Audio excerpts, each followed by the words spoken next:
Hello প্রিয় চাকরি প্রত্যাশী ভাই বোনেরা, আপনারা সবাই কেমন আছেন? আশা করি নিশ্চয়ই সবাই ভালো আছেন। তো আজকের নিয়োগ বিজ্ঞপ্তি কারা অধিদপ্তরের নিয়োগ বিজ্ঞপ্তি। তো নিয়োগ বিজ্ঞপ্তিটা প্রকাশিত হয়েছে 14 মে 2025 তারিখে। তো এইখানে প্রথমে বলছে যে ফার্মাসিস্ট এইখানে 30টি পদে নিয়োগ দিবে। এখানে 30টি পদে নিয়োগ দিবে এবং এইখানে কোনো স্বীকৃতি ইনস্টিটিউট হইতে ডিপ্লোমা ইন ফার্মেসি সনদপ্রাপ্ত। তারপরে 2 নম্বর পদটা বলছে যে উচ্চমান সহকারী, এখানে 5টি পদে নিয়োগ দেবে।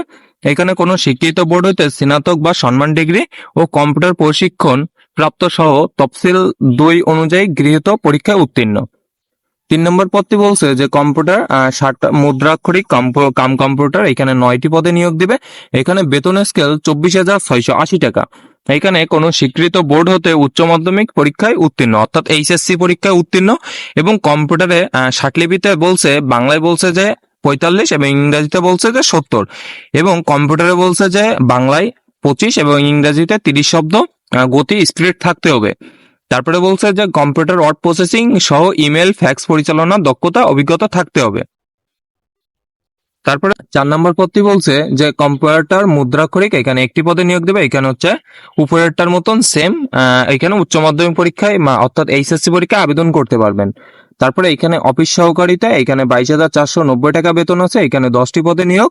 এখানে কোনো স্বীকৃত বোর্ড হতে অন্যত দ্বিতীয় বিভাগে সিজিপিএ 2.50 অর্থাৎ এখানে কোনো স্বীকৃত বোর্ড হইতে দ্বিতীয় বিভাগে উচ্চ মাধ্যমিক অর্থাৎ এইচএসসি পরীক্ষায় 2.50 পাইলে কিন্তু সে এখানে আবেদন করতে পারবে। 6 নম্বর পদটি বলছে যে কারা সহকারী কাম কম্পিউটার মুদ্রাক্ষরিক, এখানে 65টি পদে নিয়োগ দিবে। এইখানে যোগ্যতা বলছে যে এইচএসসি পরীক্ষায় উত্তীর্ণ। এইখানে এইচএসসি পরীক্ষায় উত্তীর্ণ হওয়া লাগবে এবং মুদ্রাক্ষরে লিখনে গতি বাংলায় থাকা লাগবে 20 এবং কম্পিউটারে এবং ইংরেজিতে থাকা লাগবে 28 এবং কম্পিউটারে ওয়ার্ড প্রসেসিং সহ ইমেল ফ্যাক্স পরিচালনার দক্ষতা থাকতে হবে। তারপর হচ্ছে 7 নম্বর পদটি বলছে যে অফিস সহকারী কাম বিক্রেতা, এখানে 1টি পদে নিয়োগ দেবে। এখানে কোনো স্বীকৃত বোর্ড হইতে উন্নত দ্বিতীয় বিভাগে সিজিপিএ 2.50 অর্থাৎ মাধ্যমিক অর্থাৎ এইচএসসি পরীক্ষায় 2.50 পাইলে কিন্তু এখানে আবেদন করতে পারবেন। তারপরে এখানে অফিস সহকারী কাম বিক্রেতা, এখানে রেশন বিক্রেতা, এখানে 1টি পদে নিয়োগ দেবে। এখানে হচ্ছে কোনো স্বীকৃত বোর্ড হইতে উন্নত দ্বিতীয় শ্রেণীতে 2.50 উচ্চ মাধ্যমিক অর্থাৎ এইচএসসি পরীক্ষায় 2.50 পেলে কিন্তু সে এখানে আবেদন করতে পারবেন। তারপরে এখানে 9 নম্বর বলছে টাং টেকার, এখানে 6টি পদে নিয়োগ। এখানে হচ্ছে কোনো স্বীকৃত বোর্ড হতে উন্নত দ্বিতীয় শ্রেণীতে অর্থাৎ মাধ্যমিক এইচএসসি পরীক্ষায় 2.50 পাইলে কিন্তু সেখানে আবেদন করতে পারবে। তারপরে 10 নম্বর পদটা বলছে গাড়ি চালক, এখানে 12টি পদে নিয়োগ। এখানে হচ্ছে কোনো স্বীকৃত বোর্ড হইতে মাধ্যমিক অর্থাৎ এইচএসসি পরীক্ষায় পাশ করলে সেইখানে কিন্তু আবেদন করতে পারবে এবং হালকা ও ভারী যানবাহন চালানোর বৈধ ড্রাইভিং লাইসেন্স থাকতে হবে। তারপরে এখানে 11 নম্বর পদটি বলছে যে শিক্ষক, এখানে 26টি পদে নিয়োগ দিবে। এখানে বলছে যে কোনো স্বীকৃত বোর্ড হইতে উন্নত দ্বিতীয় শ্রেণীতে 2.50 অর্থাৎ উচ্চ মাধ্যমিক পরীক্ষায় 2.50 পেলে কিন্তু সেইখানে আবেদন করতে পারবে। তারপরে এখানে ক্যাশিয়ার বলছে 21,800 টাকা বেতন, এখানে 1টি পদে। এখানে কোনো শিক্ষিত বোর্ড হইতে বাণিজ্য বিভাগে অর্থাৎ এইচএসসি পরীক্ষায় বাণিজ্য বিভাগে 2.50 পেলে কিন্তু এখানে সে আবেদন করতে পারবে। তারপরে 13 নম্বর বলছে মাস্টার দর্জি, এখানে 1টি পদে। এখানে হচ্ছে কোনো শিক্ষিত বোর্ড হইতে উচ্চ মাধ্যমিক অর্থাৎ এইচএসসি পরীক্ষায় আবেদন করতে পারবে। এইচএসসি পরীক্ষায় পাশ করলে কিন্তু সে এখানে আবেদন করতে পারবে। তারপর 14 নম্বর বলছে যে বুক বাউন্ডার ইনস্ট্রাক্টর, এখানে একটি পদে নিয়োগ। এখানে হচ্ছে কোনো স্বীকৃত বোর্ড হইতে মাধ্যমিক অর্থাৎ এসএসসি পরীক্ষায় আবেদন করতে পারবে।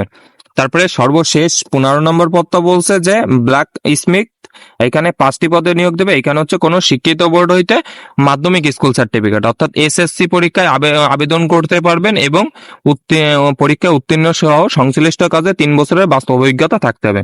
তো এই হলো পদ সংখ্যা এবং পদের বিবরণ এবং এখানে হচ্ছে শিক্ষাগত যোগ্যতা সকল বিষয়ে আলোচনা করলাম। এবার আসি যে আবেদন কিভাবে করতে হবে, আবেদনের শেষ সময় কবে।